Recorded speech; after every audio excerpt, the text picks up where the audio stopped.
Good afternoon. Do you want us to ask questions or have statements? Go ahead. Actually, I wanted to ask a question on your the statement concerning Iraq and Kuwait. Do you believe that Iraq is good right now to be lifted from the Chapter 7 from your assessment? Well, you know that there will be the discussion on the basis of the report of the Secretary General on Resolution 1859, and I think it's now first of all to the Security Council to analyze the situation as it is on the basis of the report. The Secretary General has clearly stated the intention to bring Iraq as quickly as possible back in the community of nations on the basis of a normal situation. But obviously some tasks are still ahead. We as UNAMI are working on that with the government of Iraq and also with the government of Kuwait. And I hope that in the next period substantial progress can be achieved. Sir, but like, how are you going to solve this dilemma, on one hand protecting the Iraqi funds and at the same time relieving them from their international obligations according to the previous resolutions? What's the suggested formula? Well, it's first of all depends on the willingness of both parties really to normalize relations, and I think it's in the interest of both parties. It's not up to me or to the mission to prescribe exactly the outcome. What our role is to facilitate that process, and I will certainly also engage myself in that. Mr. Melkert, you just arrived recently in Iraq, obviously. Is it your impression that the Iraqis are ready for withdrawal of the Americans? Well, the Iraqi government is very clear on what they expect to happen.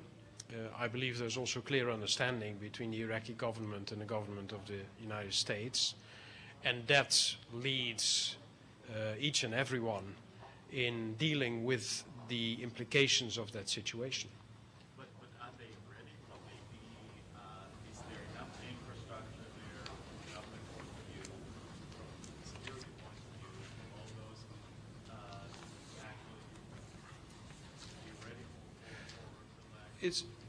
It's quite clear that the Iraqi government is itself also analyzing, assessing the situation as it evolves, and they will be in the lead to assess whether they and how they want to continue this process in no doubt very close consultation with the U.S. Sir, what's your assessment of the way the Iraqi government is dealing with the awakening councils and the fact that there are some worries that these might turn again into rebellion forces against the Iraqi government? It's for me too early to really get into the internal relations in Iraq, because it's my intention once I will go back and then stay in Baghdad for a much longer period of time to, of course, engage with all relevant actors and subsequently also to have my views on that. How about the crackdown on the terrorist Mujahideen of Iran who have a camp in Iraq? What do you think about that? Well, UNAMI has sent a group of our people to assess the situation from the human rights perspective, which is part of our mandate, and on that basis we will convey our findings to the Iraqi government. But I have not received a report on that yet. But do you think the people who were Mujahideen Khalq deserve reasonable exit that guarantees their safety, physical safety? I don't want to anticipate the outcome of that further assessment right now.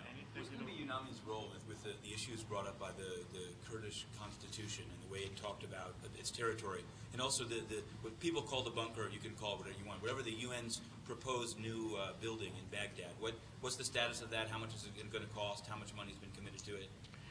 I'm looking into the compound plans at this moment, and on the Kurdish constitution, it's clearly very high on our agenda, on the agenda of the high-level task force, our participation on that, our advice, and I hope that that can be further part of the discussion in that broader context of all the issues. It's not only that issue, it's obviously part of a much broader agenda. Any solution for let me, well, when you start to ask for solutions, I think it's time for me to stop answering questions, because obviously you will share with me. It's a very complex situation. I've said, for the reasons that I've outlined in my speech this afternoon, that I'm cautiously optimistic, but obviously the challenges are very, very big.